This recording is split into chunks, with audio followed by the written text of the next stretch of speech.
سلامونه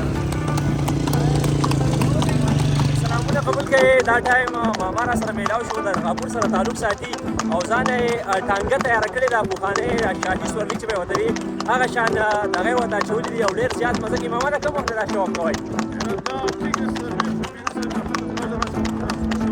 ها د 45 کالو. او څنګه د کوم ځای باندې به دا چوست تاسو چورلېږئ؟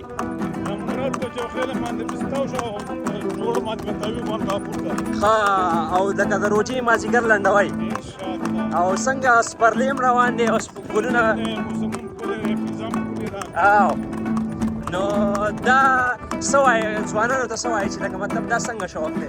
دا ډېر ښه ښکلی شوق دی، او رامن شوق دی، د خوشحالۍ شوق دی. بالکل. غرور غرور پکې نشته، جزي دا غریبي ده. او د پولیسو خلکو کار دی دا دی ښه د غاړې ته ډېر خلک ساتي. بالکل بالکل. او چودریان او دا غټ خلک یې ساتي. بالکل. او دا بیا په مقابلوز غلۍ خلک که نه. بالکل دا بالکل. څونه دا ټانګې خو دلته نشته، ټول د موږ د چا سره وزغلو. نو ماما جي تاسو ویلو چې ښه شوق کوي او ډېر زیات مزه کوي. موږ ورسره ورغلو، موږ ځو چکر ته. نو انشاءالله دغه ټول ویلاګ مې ستاسو سره شریکوو، د کلي حسن ښکلاګانې، د کلي مازدیګر او د هغې نه علاوه د روچې هم مازدیګر دی. نو دا ګورئ چې دا ګورئ. یاره تاسو